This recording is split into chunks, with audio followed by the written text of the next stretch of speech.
Victor.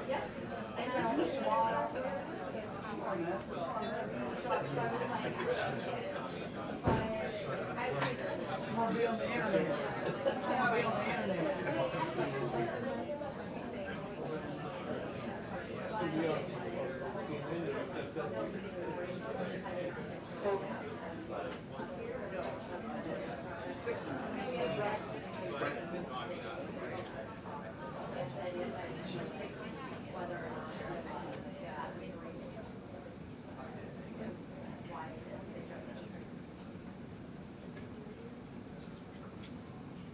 Yeah, not yet.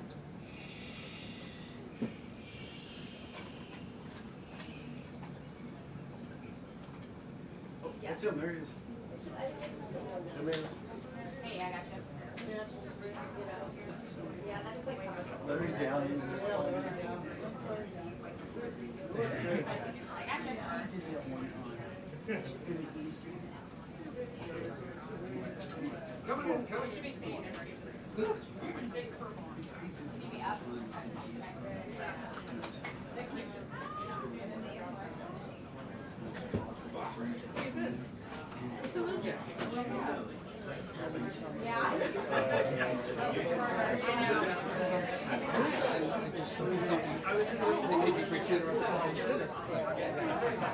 There's a way to go and come and go back.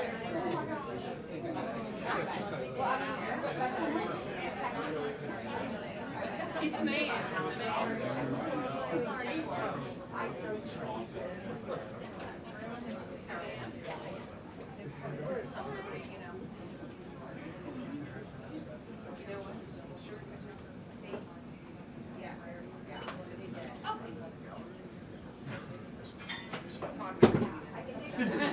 As do most of you. We're a work in progress as well.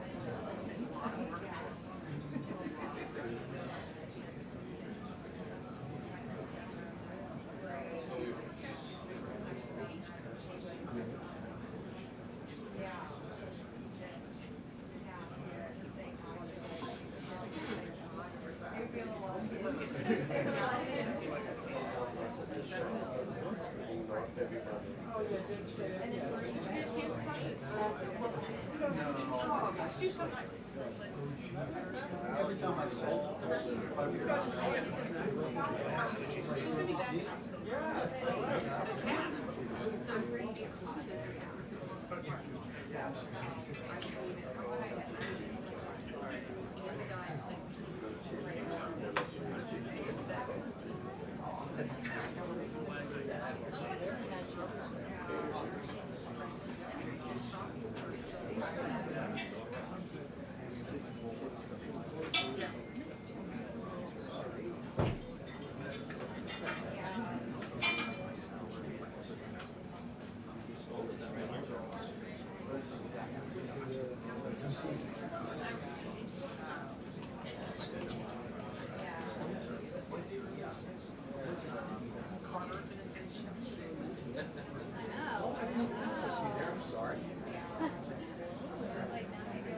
They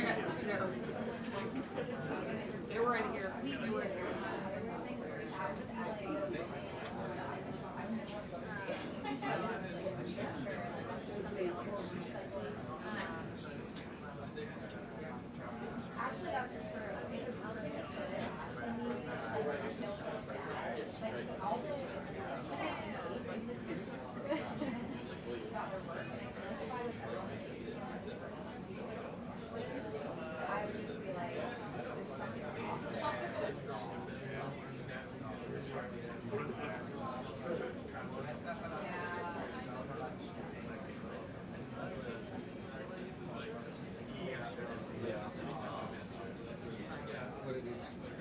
Says that it's false, that wrong in the Hey, I'm CMS Administrator, Dr. Mehmet Oz.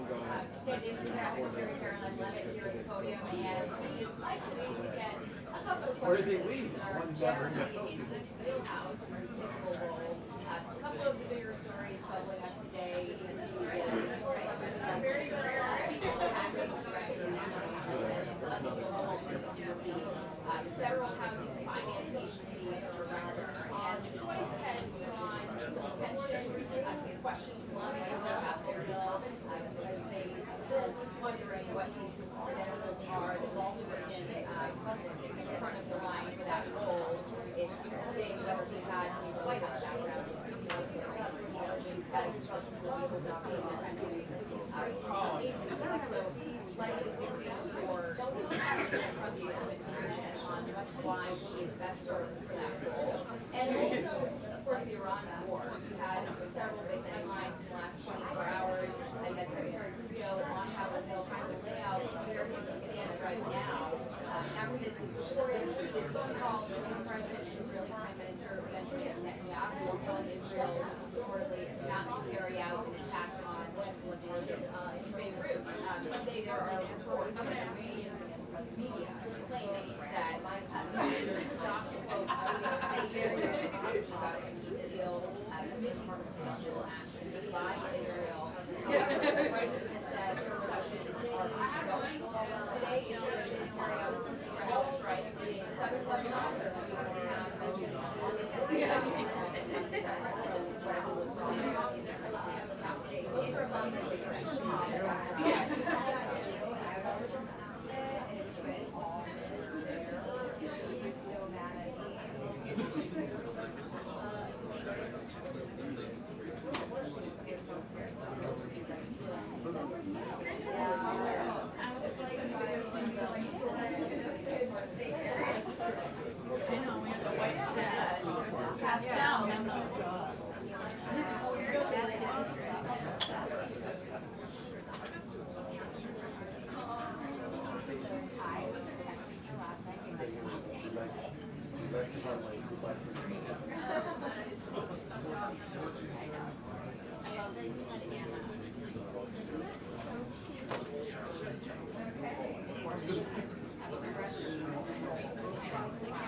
Like I was like, just like this.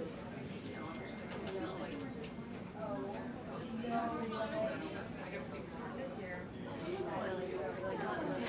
Yeah, I know, it's not gonna last. I'm just like, it's so nice. Yeah, no. I took a picture of everybody like, Yeah, it's not gonna happen. It's already fixed. It's already, yeah. When I cleaned it off, that's so much fun. I know, exactly. So nice. White House. I know, just like, leak it. You should leak it. I'm done. I saw this thing.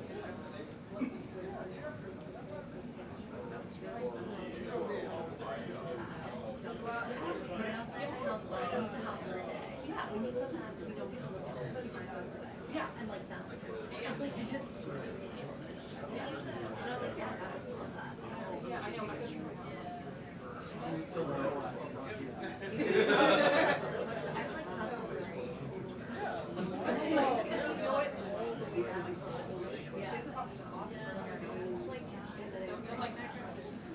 go through yeah, and I'm like, yeah, I just think of a nicer house. I'm just gonna try nicer stuff in there. So to make that get right. No, yeah, I'm not saying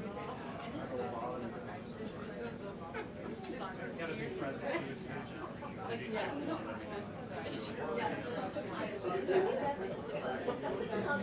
I'm gonna be sorry.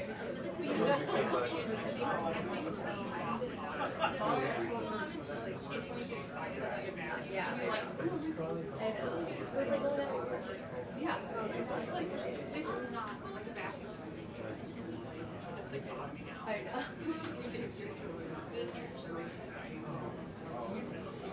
You're like, this is amazing. She's like, Kristen, Well, I was at what? I was like,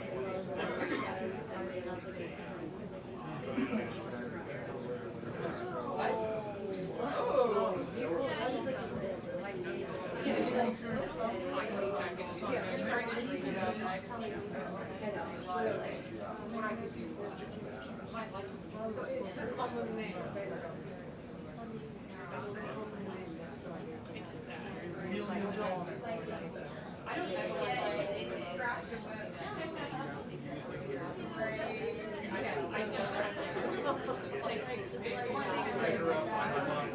Yeah, I know.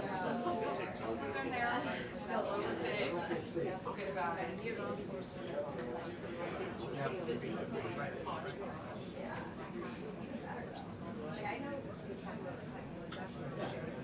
Now this doesn't have that. This is a cool man right here. He's just like. Photographers are poor with like each one because you're negative. Oh, right. And I'll throw away my negative. No, wait, you. Are you one of those? Not get to the top. I mean, still, like, don't you see that? No, I saw Greg Jones. I was on the Chinese side. I was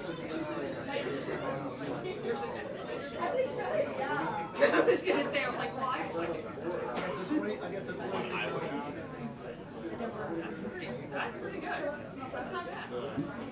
Give a shirt. Here we go, let's go, Pat. Give a shirt. Oh, yeah. I was here for 3 days. I was out of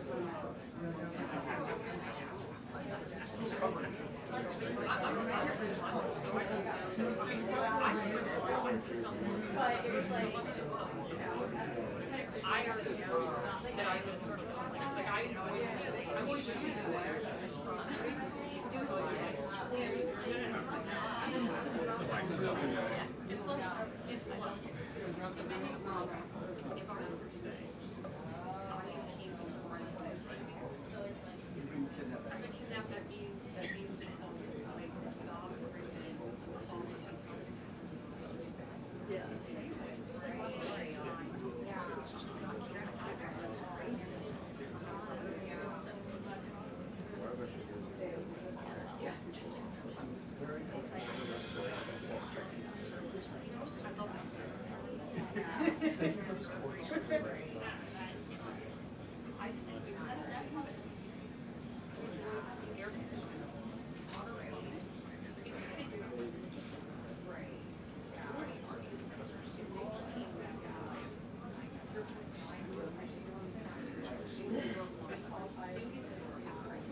We say, how do you get to know your so, yeah. I didn't know my name. How far is this? I guess. Which I hate because you can't really get a spot very easily. And it's yeah, and it's is it really gonna be if we do that then Don said it could be 30 minutes to an hour, but maybe we should decide.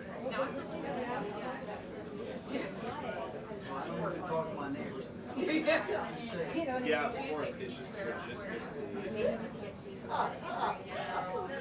Yeah, I mean, the thing is, That was Seinfeld.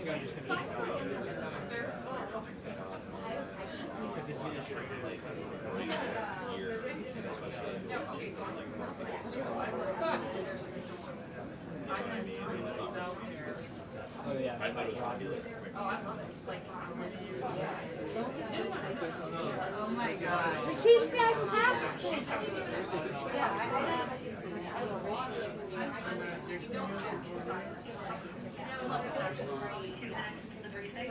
2 minutes.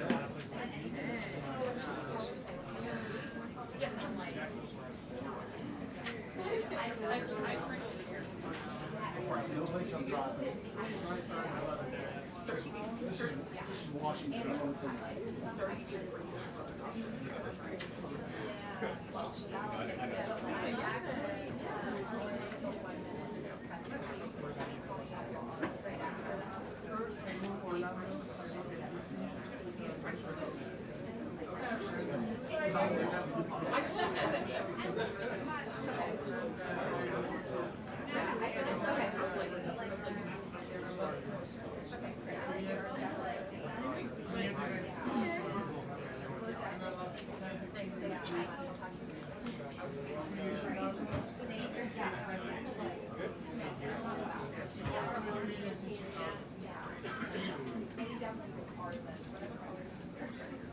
Whatever is in my pocket,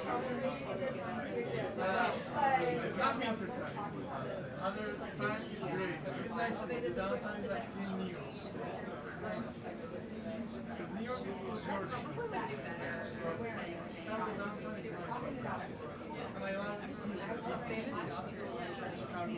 oh yeah, they open now. You know, they're open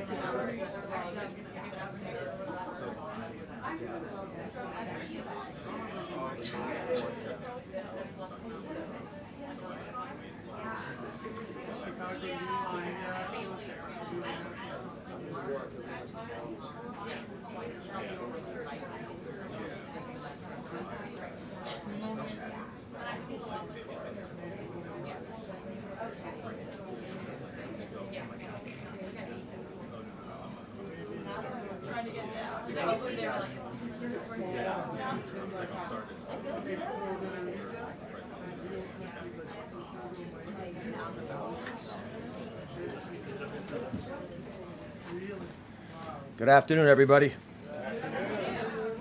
It's like I'm talking to a classroom. I've got a couple announcements, then love to take some questions for you. When the president came in for this term, he commented on how challenging it had been to deal with the affordability crisis in pharmaceutical medications, often commenting on the fact that he'd been able to reduce the price by 1/8 of 1% at one point in the first administration, and he thought that was a massive achievement because it's usually just skyrocketing. And it's an important issue for a lot of folks in America because almost 1 in 3 Americans, when they go to a pharmacy to pick up a medication that their doctors prescribe for them, leaves empty-handed because they can't afford the medication, especially for branded products. And part of the reason for this, it's unknown to a lot of Americans, but is well recognized by the president and this administration, is that our drug prices are about 3 times higher on average than the same drugs made in the same facilities in the same American factories oftentimes than they are charging patients overseas in Europe, Asia, and other parts of the world. It's global freeloading. It's wrong. The president demanded that we change it, and as most of you know, we spent much of last year negotiating with the 17 largest pharmaceutical companies that drive over 80% of the entire business in branded pharmaceuticals, and every single one of them agreed to a most favored nation drug pricing strategy, which simply stated means that these medications, especially going into the future, will be priced at the same amount as the rest of the world. It doesn't mean price fixing. We're not telling pharmaceutical companies what to charge. We're saying to them, whatever you charge us, you got to charge the other folks, which means we might be able to help you overseas to get better pricing so that you can make up some of the losses that you'll experience here.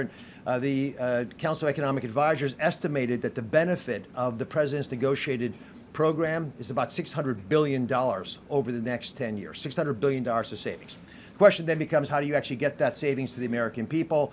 And we work together with some wonderful folks, Joe Jebbia at Corstein, who have been building the TrumpRx.gov site. And I've got an announcement that today we are adding 160 more drugs to this site. Now, the site already has 700 or so, or 600 or so drugs, so it's going to take it over 750 total. But that is an important number for other reasons. It means that 4 out of 5 medications that are picked up by Americans going into that same drugstore that I mentioned earlier now have the opportunity to double check that the price they're getting in that drugstore, wherever they're buying it from, is the best price out there. So it's a transparency site. It gives everybody the ability to make important decisions about medications they're purchasing with full knowledge of what the cost of those medications are. And that's important because transparency drives cost-effective changes in how we procure and consume products. You would never buy a car without knowing the cost of the car. Some of these medications cost what a car costs. And so these are important assets for the American people to have. I'll put some numbers on this. In the 2 weeks since we did the last event with the president on this topic, we're now up to about 12 million unique visitors to the site. Estimated savings are about $500 million, and again, climbing rapidly as more Americans learn about the program. And it is our great hope and belief that the average American, before they make a purchasing decision for a pharmaceutical product, will start using TrumpRx.gov as a standard, as a baseline, to take advantage of something that's been given to you. Again, there's no money made from this site. The government does not charge money to people using this site. It's an opportunity for you to be empowered. That stated, I want to add to that one additional insight that some of you would like to hear, which is that starting on July 1st, the patients on beneficiaries on Medicare who are eligible for GLP products, the weight loss products that the president speaks of frequently, will be allowed to obtain those products for $50 a month. Now, the list price, as you know, for a lot of these drugs is well over $1,000 a month. We've been working hard to push down on these prices to make sure that these medications, which can be life-changing and even life savings because of their impact on weight loss and downstream complications like diabetes and hypertension and all the things that they cause, like kidney failure and heart disease and strokes and dementia, even cancers, all those risk factors are going to be mitigated, we believe, if these medications are used correctly.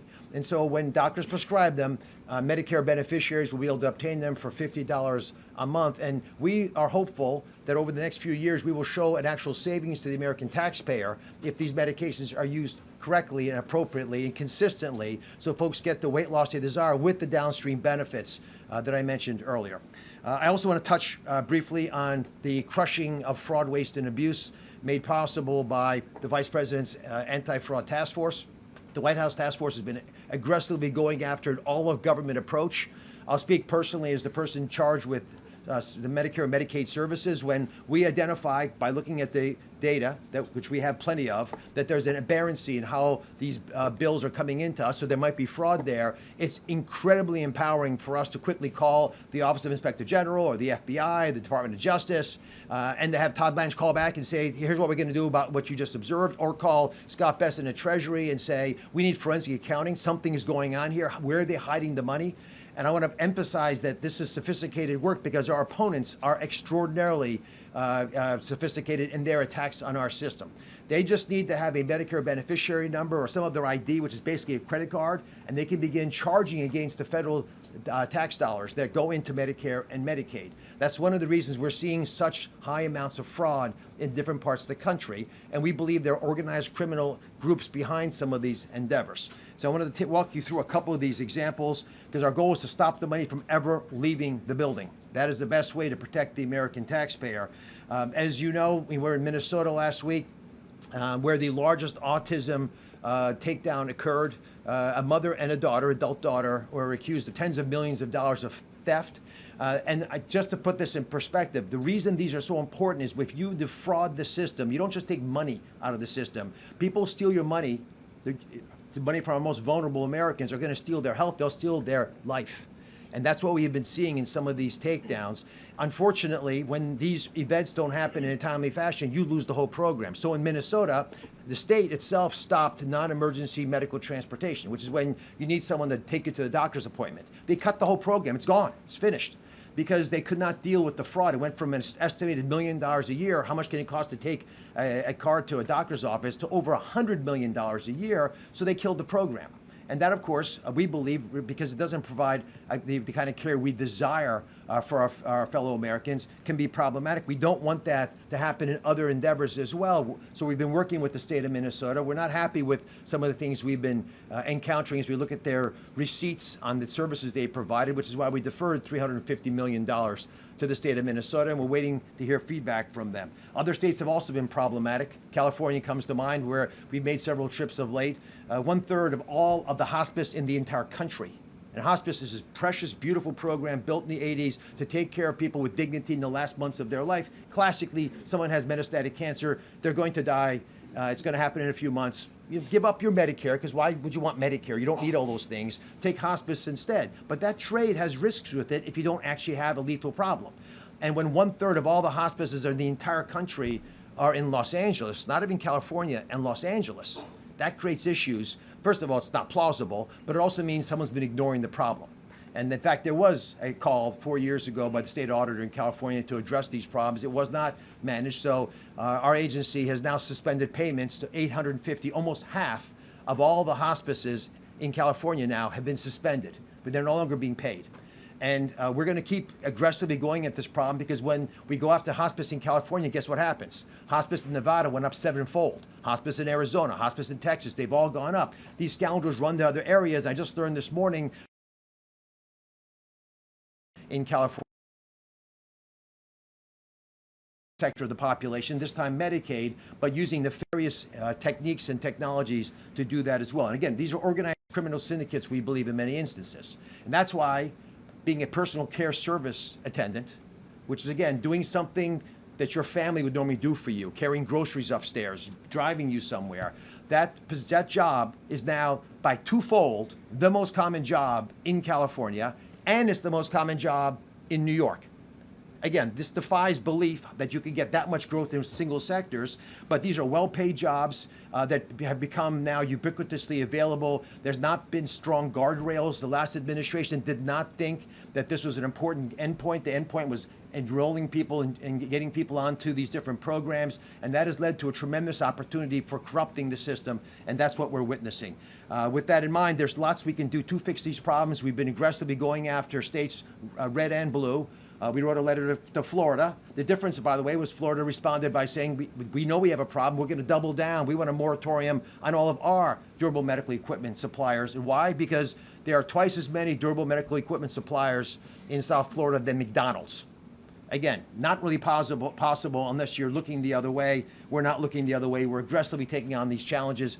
And I'm going to reemphasize something that I'm hoping everyone appreciates. But if you're defrauding our most vulnerable citizens in America, do not walk away from this threat. Run away from us, because we're coming after you. All right, I've got. Give me 1 second. I was actually given a cheat sheet, which you all know I got. Shelby, the new media, take it away. Thanks. I actually wanted to ask about that nationwide moratorium. Industry groups are really concerned about growth and employment getting hurt if that moratorium expands beyond 6 months. Would you rule out an extension of that moratorium, or do you expect that it's going to be expanded? I'm not going to rule out an extension. We have been talking to industry groups about these moratoria. In fact, just as for everybody watching, all of you as well, we benefit from whistleblowers. Our most important whistleblowers have been members of industry who know the game, know how you can cheat it if you're unethical, and they point out to us when these problems occur. So we do not want to hurt the folks who are earnestly involved in hospice, in durable medical equipment suppliers, personal care services. They're good people in these businesses, but we're going to slow down the growth of these sectors till we can get our arms around the problem, because it is of massive magnitude to us. When we go to, let's go over here. Go ahead. Dr. Oz, thank you so much. Kara Castronova from Lindell TV with two important questions that the American people voted for and care deeply about. Many Americans fear our future administration could reinstate COVID-era vaccine mandates through Medicare and Medicaid funding. Would you support and create reforms to prevent that from happening again? What can you do during your remaining time at CMS to ensure Americans are never forced to choose between their jobs and a forced vaccination? Well, the president talked about this a bit on Friday with an executive order that desires to provide states with better science to be able to make educated decisions. It is an embarrassment that during COVID we allowed ideology and fear to dictate healthcare policy. Many clinicians at the time couldn't understand where these ideas were coming from. It certainly soured the American people on the trust that their government had historically had in recommending public policy efforts. The president argues, and he's right, and Secretary Kennedy strongly believes we need gold standard science. We need that science to be able to help families make better decisions for themselves and state governments, because these are state-driven issues usually, especially mandates, to make those decisions more wisely. If we can do this in the right way, it will be very empowering, because who loves children the most? Their parents. No matter what we might say, they're the ones who need to have the information. They should have the ability to make the wisest choices for their kids, not based in fear, but based in science. Stephen. One more nursing home stuff, Roz, if you don't mind. Let me go Just an one at a important time. If you ask multiple questions, I'm only going to answer one anyway, so we'll come back. I promise. I talk quickly. Go ahead. Dr. Oz, thank you. And I actually have two, but we'll see what you like. I'll answer one. Pick one. Well, the first is on most favored nations, the policy. I was hoping that you could explain why the administration thinks it's important to pass legislation codifying these deals. Is the fear that a future president might walk away, and what you make of the congressional pushback? And also on my tragedy derived from Kratom, President Trump has expressed interest. Can you describe the debate within the administration on that? Let me answer the first one, because there's not a big debate on the second one. The reality around the most favored nation drug pricing is the president has dealt with the entire problem for this administration. But these contracts expire after this administration is done. So like so many things the president's trying to do, he's trying to set it up for the next administration so that they don't have to fight the same battle. Now, it is going to be difficult for pharmaceutical companies to pull back. But we still believe it makes sense for Congress to codify what we've been able to achieve, because it's been so helpful. Think about the $600 billion of savings to the average American over the next 10 years. It's just a massive number that they voluntarily, sort of, gave back because the president went after them and said, you got to deal with this problem. And by the way, when we knocked on the door of these pharmaceutical company leaders, you know what they said? We knew one day you'd come for us. They weren't surprised. They knew that this couldn't continue. So the president wants Congress, which I know has a lot on its plate, but there are ongoing discussions around the great health care plan. Just last week, the Workforce Committee pushed something out that is going to be on PBM reform, pharmacy benefits management companies, or the middlemen that often are involved between the insurance companies and the pharmaceutical companies. So there's other parts of the legislation moving forward. But just to remind you, the great health care plan is codifying most favored nation drug pricing so it lasts for decades into the future, as we believe it should. This is all forward-looking, doesn't hurt these companies today, just make sure America's protected in the future. We want plain English insurance policies so you can actually understand the document that you're being given. We want transparency, so when you go to a hospital, to a doctor's office, that you actually know what you're getting. Guys, as a doctor, when I prescribe something for you, I often don't know what it's going to cost you to pick up what I just told you to get. These are things that are fixable, and the pharmacy benefits is another part of this. Let's go to, I'm going to write, Daily Wire, Mary. Thank you, Dr. Oz, right over here. Thank you. My colleague Luke Rosiak just reported, and he's done a lot on this, his investigations into Medicaid fraud and home health have repeatedly brought him to foreign-born healthcare operators. Is CMS tracking what percentage of home health recipients are refugees or foreign-born, and why are foreigners using these programs at such higher rates than for Americans? Well, we are tracking illegal immigrants taking advantage of all health care plans. We've already recouped, or we've actually told California they owe us $2 billion. We've got half of it back already. I'm confident we'll get the rest because they have state-based programs that we don't have a lot of visibility into, but because of the Working Families Tax Cut legislation and other rulemaking, we are no longer allowing foreign folks who are here illegally to benefit from these programs. And just to put it in context, in California, if you're on Medi-Cal, the Medicaid program in California, until this administration, you got full dental and full vision benefits. Now, I'm for those benefits. I like them, but we don't give that to Medicare patients. And so we should at least be equitable, and all of us together should decide what we are going to do as a nation. So if we as a country decide we're going to go in one direction, you can't have states splintering off if they're going to spend the other people's money. The fraud, for example, that I'm talking about, and the use of money for illegal immigrants, the people who pay that bill when it, for example, the largesse of California allows folks to get benefits that the rest of the country doesn't think is appropriate for illegal immigrants or home health care providers, that money's paid by folks who are taxpayers in New Mexico, which is a blue state, and Mississippi, a red state. So this is not partisan. everybody is taxed extra and has to put more into the kitty because some states are doing things that we don't think as a country we would like to have happen. That's why this administration has been so dogged in this issue and why the president has been so aggressive. Go ahead, Mary. On Ebola, if Kenya does end up blocking the U.S. quarantine facility there, and it seems like they might since the Kenyan courts are delaying it, where will Americans who have been exposed end up going? And then why can't they just come to the United States? I mean, I think you would probably agree that the U.S. has pretty good health care here. So where will they go, and why not to the U.S.? Jennifer, the main issue with having a facility close to the Democratic Republic of the Congo is if a patient is sick. Again, I'll speak as a heart doctor. I want to take the patient to the OR that's right next door to the room they're sick in, not to the building next to them, or to 3 buildings 2 blocks away, because that time is precious to us. You have a golden hour in many of these instances around trauma, but for illnesses, it's also relatively short. So we are confident, and the State Department's working on this diligently, that they're going to be able to work out something with Kenya. There has already been a fair amount of communication around this issue. We have and that's about it. There's a UK base there. We have other people who might be willing to welcome us, and we have our German colleagues as well. So there's many places we can send folks, but sending them across the world, especially when we're not sure what's going on with them, is probably not the wisest move. In red, take it away. Thank you so much. Alina Shirazi from the Daily Mail. This is the 4th checkup that the president has had. He's supposed to have 1 a year. He's had several CT heart scans. What are the doctors looking for? And second question, I think you might like this one better. Who has been your favorite cabinet secretary so far to do the briefings at the podium? That may not be my favorite question. That might, I mean, they're all obviously different. I think Scott Besant's dry humor is fabulous. Marco is just an earnestly funny person. We can tell all kinds of stories about Marco's entertaining commentary. I think JD was spectacular. You know, he's just very on his game, understands the issues, and he understands the American people, which is I appreciated his presentation so much. And I did watch them all, by the way, just to prepare. I'm a doctor. I try to do my homework. I prep for the case. The first issue was about Ebola. No, about President Trump's examinations. He's had 4 already. The president's supposed to have 1 a year. Yeah. So I actually have talked to the president about what he's sent to all of you. And I think it's just a routine, regular exam.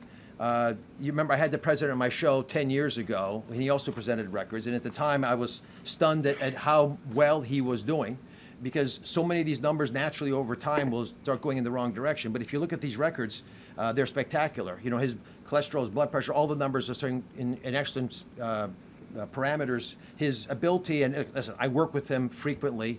Many of you get to see him almost every day. That amount of energy and that amount of mental acuity does not exist in a vacuum. You have to have a vessel to carry it, and the president has a unique ability to just keep going at all hours of the day with remarkable strength. Let's go. Right behind you. Yeah. So the administration has been stressing reshoring manufacturing, pharmaceutical manufacturing is part of that. From those announcements of those 17 pharmaceutical companies, what's the timeline that we could see those projects come to fruition? Is it summer? Is it end of this year? Well, these companies are already making investments in America. Some are ongoing, some have announced. I went to a ribbon cutting in one in Charlottesville recently. And so there's a lot of investment coming to America. But think about what you would do if you're a pharma executive. If you're a pharma executive and America's open for business and we're trying to support innovation, you know, saving people from, you know, cancer, autoimmune problems, dementia, all these different, you want to be where the action is. So these companies are coming here. It's actually a brain drain from Europe in particular, but other parts of the world as well, of companies who want to come here. So it's not just that we're already going, it's going to get bigger and bigger and louder.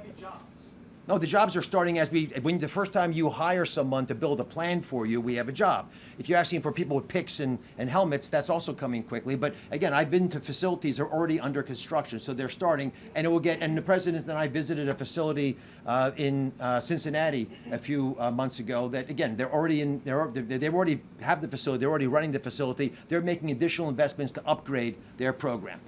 Yes, ma'am. Thank you so much. I know this isn't your wheelhouse, but you are speaking on behalf of the White House today.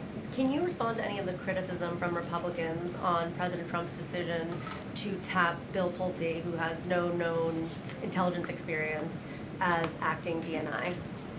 Well, I think Bill is a great guy. I know him socially. I've not worked with him in his current job, but I do trust the president's judgment. He is a very sharp quick study of people, their emotional abilities, and their ability to persevere in the face of hardship. So I have confidence in his decision. Yes, ma'am. Back on Ebola, given the World Cup coming up and millions of visitors coming to the United States, on the U.S. preparation for this, who is in charge of proactive surveillance measures, and what type of surveillance will the United States be doing for visitors coming in? Will that be expanded beyond the DRC, Uganda, and Sudan? Can you describe what is in place, knowing this influx of people coming soon? So Jay Bhattacharya, who I spoke to this morning, who is our brilliant leader of the NIH, but also CDC now, is running this program. He's got a lot of help from Dr. Heidi Overton and many others at the White House. So it's a well-constructed game plan. They aggressively got into, and they're funding now, a lot of the treatments that are being offered in the DRC and the Kenya facilities, just an extra way for us to take folks who are Americans who need help. But we have very purposefully put up testing tools and mechanisms at the major airports that people will be traveling through. I have great confidence in Jay's ability. He's a brilliant scientist and knows a lot about viruses. He wrote one of the most important papers really describing the true reality of what was happening during COVID early in the pandemic. It got him in the hot water because it was not convenient to hear it, but he's a brave man who will make the right decisions and be transparent about them. In pink. Just back to the question about Bill Pulte. Congressional statute says any appointee for the position of the Director of National Intelligence shall have extensive national security expertise. What extensive national security expertise does he have? Ma'am, you're asking me a question that's out of my lane. I'm so focused on making sure Americans are healthy that I have not been looking at what other agencies. Yes. And the edge, go ahead. Yellow tie, go. Thank you, sir. Thank you. All right. Okay. That was fun. Dr. Oz, just now you said that it should be surprising to people that personal care service attendant is now by twofold the most common job in California and the most common job in New York. The U.S. healthcare industry has been growing rapidly, 7 to 8% annually. It's an estimated $5.3 trillion in growth. Healthcare accounts for about 18% of GDP. Why should people be surprised that in two of the most populous states in the country, a healthcare-related job like that would be a common job when it is, again, one of the fastest growing and continuously growing industries in the U.S.? I mean, what's going on here? Like, the primary difference between paying for a hernia operation and paying someone to be a personal care service is the reason it's concerning to us. If you're having a hernia operation, you have a scar. So I know you got something, and you have a doctor who is licensed, and you had it done in a facility that's also credentialed and has been inspected. When you get personal care services, it's an unlicensed person in an unmonitored setting promising they did something. That's a lot of handshakes and, finger crossing and hoping that it worked out okay. This is a problem that has been growing for years. It's just gotten now to a crisis mode. It is just difficult to imagine that it's twice as many jobs as anything else. It's not that healthcare jobs aren't important, of course they are. But if we put guardrails around these programs, we'll allow them to thrive. I'm here because I love Medicaid. The president has already said he loves and cherishes Medicaid and Medicare. Medicaid in particular is the ultimate payer of last resort. We cannot allow these programs to be defrauded into a turmoil that they cannot pull up from. And so if we love these programs, we'll make the difficult decisions. Let me pivot from that just to describe what came out yesterday, which is the work requirement rule that our agency, and Dan Brillman and Caprice Knapp did a fantastic job writing this, dealt with a lot of states, but as you know, in the Working Families Tax Cut legislation, which I believe saved Medicaid. And the reason I say that is our actuarials told us we would be spending $5.4 trillion more for this program over the next decade if we didn't deal with some of the legalized money laundering that was siphoning money out of the program. Part of the reason that this is so attractive to states is they could take money in ways that it was not designed to be used, paying people along the way so they didn't have to pay for it themselves. I get it. I understand why the governors did it, but it didn't align the president with the governors. With that law, we also had a work requirement rule. Now, what was that?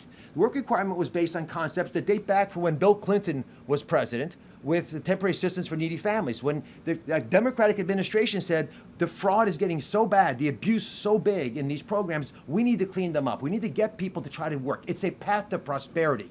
I believe, I hope you share this belief, that we're put on this earth with agency to change our future, change the country's future, to make the planet a better place. We're put here to make a difference. But if you're sitting at home, which is true for the millions of people who are able-bodied on Medicaid, on average, you're spending 6.1 hours watching television or just hanging around. That's not why you're here. So as a path to prosperity, Congress very wisely said, let's get you back into the workforce. Let's require you to get free health care coverage, to be able to work for 20 hours a week, or volunteer to make up the difference if you haven't worked 20 hours, or get an education, just participate. And so that rule came out. It's a, I think, beautifully written effort to try to define for our nation what your part of the puzzle is. Because if you are going to get something that of value from the American people, there should be some obligation, if you're able to. If you're not able to, if you're disabled, if you're, in one of the categories that are well defined in general, not able to work, it's different. But if you can work, you should get up and work again, because that's historically how it always was. In 1965 rather, when Medicaid was created, that was the deal. There were 11 million people in the program. We perverted that. Yes, sir. Doctor, thank you. Since you're here speaking on behalf of the administration, part of the reason we're asking about the President's decision to appoint Bill Pulte to be the head of National Intelligence is it's been 4 hours and we've been asking the White House why he's qualified to do so. You're a heart surgeon or a heart doctor? Yeah. Would you recommend a patient go see someone who isn't? You're asking the question with the premise that Bill Pulte is not qualified. I don't know anything about his situation, and I appreciate you want an answer. I'm not going to be the one giving it to you. Go ahead. Thank you so much. This is Elizabeth with the Daily Signal. What are you doing, first of all, to remove any illegal immigrants who are still receiving Medicaid from the program? You mentioned earlier that's something you've been working on. And then secondly, Medicaid reimbursement for Planned Parenthood will resume July 4th unless Congress acts to extend the One Big Beautiful bill. As CMS Administrator, what's your message to Congress on that? On the illegal immigrant side, I'll take one question at a time, if you don't mind. Just a lot of folks. We have, because we now can do it, a very straightforward way for the 44 states that don't have state-based Medicaid plans for us to be able to audit if the people that we're paying for are citizens or not. In the state-based plans, like I mentioned in California, and there's a few other states, Colorado, Washington, et cetera, Illinois, they have their own plans. So we have to now audit their plans. This is a challenge, and that's why before I came here, I met with a bunch of Medicaid directors from many states, red and blue, and they want us to help rebuild the tech infrastructure of Medicaid in this country. Imagine 50 balkanized programs. You spend $20 billion a year, $20 billion for tech infrastructure, and we're not getting our money's worth. So we're putting $200 million more because of the Working Families Tax Cut legislation. We've negotiated, Dan Brillman did $600 million of in-kind contributions from the vendors to be able to get the work requirement done in an effective way. But I think it's the first step of a much larger national opportunity to fix how data flows. And one more bit on this, Medicare's billing system, which many of your relatives are using, was a 1979 era COBOL-based system. I don't even have engineers who know how to use that system. And so if you're going to really use cloud-based tools, if you want to use technology to help Americans connect better with the healthcare system, you have to update them. The president has been supportive of this, so we are upgrading the system. And my hope is that we can use the tech transformation tools of this government to bring people to work with us from the private sector. And every major tech company is a partner of ours. Now we're pledging 700. Yes, go ahead. Hey, I just wanted to follow up on her question behind me. If the president's in such perfect health, why does he keep going back in for checkups? I think he likes the results. He does really well. He aces the test every single day. And I do actually believe that he is curious to make sure everything is going in the right direction. He's a very meticulous person in so many ways that are often underappreciated. But for him to want to know all the numbers and keep on top of them, it's the same reason he calls people at odd hours, because something's on his mind and he wants to deal with it. Yes, in purple. I wanted to ask about the UFC fight here at the White House next week. The president recently invested in the parent company of UFC. Is it a conflict of interest for him to be promoting this event while he's invested in UFC's parent company? I don't think the president sits in the Oval Office and makes individual investment decisions, but I don't know about that issue. But knowing him, I suspect someone else is making those decisions for him. But wait, go ahead. Thank you, Dr. Oz. The Obamacare subsidies expired earlier this year. What negative consequences have you seen, and do you see any policy adjustments that need to be made?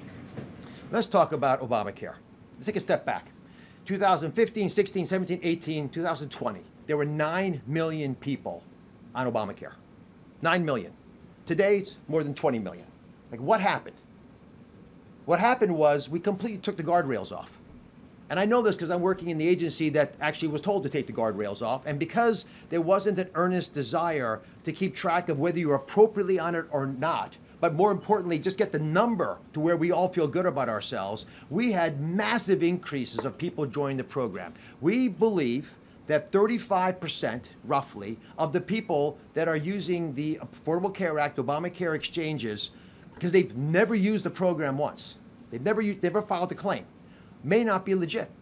And that actual number may translate to, I don't know, 5, 6 million people we could be paying premiums for because they don't have to contribute anything. So they don't even know they're getting it. These are people who have Medicaid, and someone, often a broker, is dishonestly enrolling them on in an Affordable Care Act, or they're in 2 states at once getting full insurance paid for by us in multiple states at once. So we have evaluated these numbers. They're extremely concerning. There's a very strong effort by us. We actually made a rule 2 weeks ago that starts the process. We had tried to do this when we first came into office.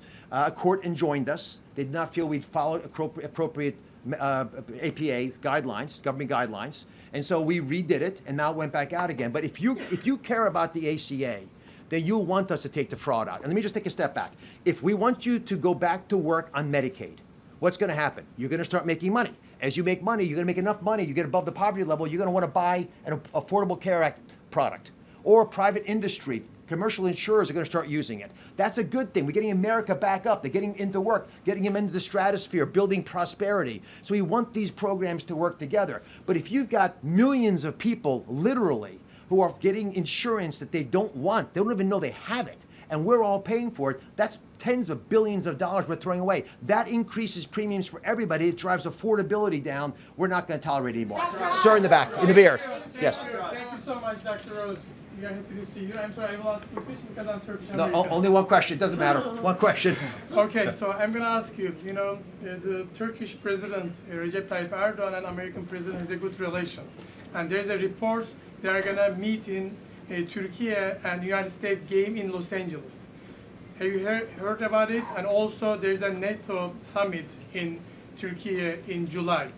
So you're Turkish American, I don't know, do you have any idea? Are you going to join? And what you're thinking about Erdogan and Trump relations? I have no idea about these meetings. I've not been invited to anything. I suspect I won't be invited to everything because I've got a lot of work to do here. I'll give it right there. Go ahead. Yes. Jordan Conrad's Gateway Pundit, back to the illegal aliens on Medicare and Medicaid. Last October, you announced that you had found over $1 billion in federal tax dollars going to illegal aliens. How much has that amount increased as of today? And, it's kind of like fish in a barrel. Are these people being referred to immigration for prosecution and deportation? The number has doubled from what I said last year. We're about $2 billion. The good news is that many states realize this is a problem and they themselves have stopped doing this. Listen, it's the same basic story again and again. We as a nation make a decision because we're one people. Individual states have to take that decision and use it to the best of their ability. Some states don't do as good a job as other states.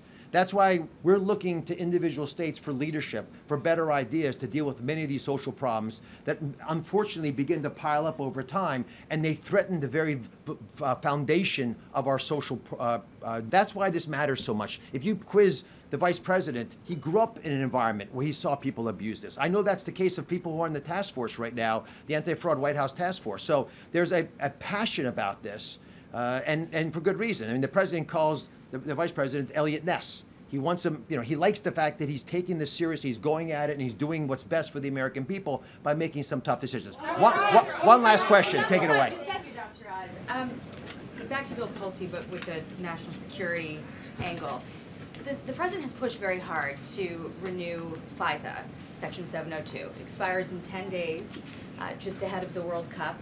And there's this heightened threat environment with the war in the Middle East. We've heard all these intel agencies talk about the threat environment these days and how people can be very concerned about it.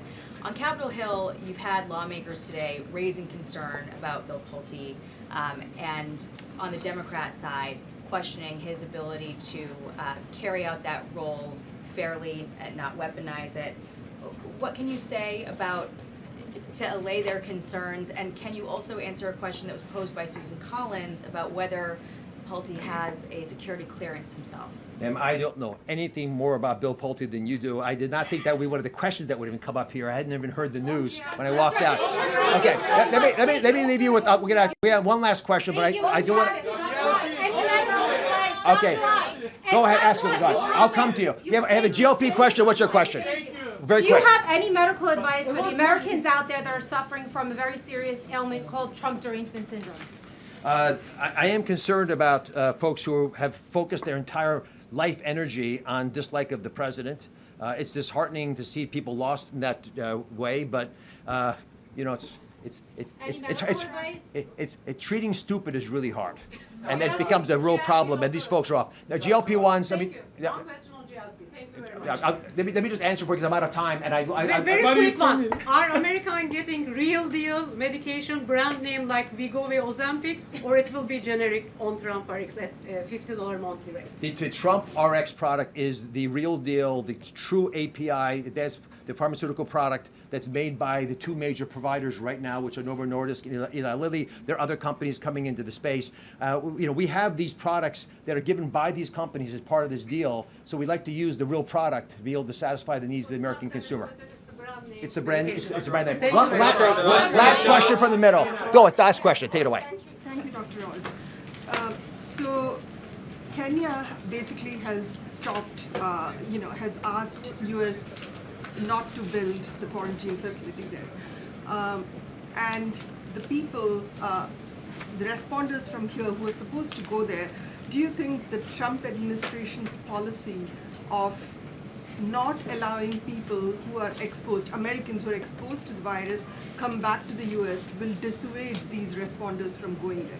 No, I think we're going to work out with Secretary Rubio's leadership a very favorable arrangement with Kenya. I've been to Kenya. It's a beautiful country, very sophisticated people. They're going to do the right thing for everybody, and I think it's a perfect solution. I thank you very much for letting me participate. God bless you all. Take care. Microplastics.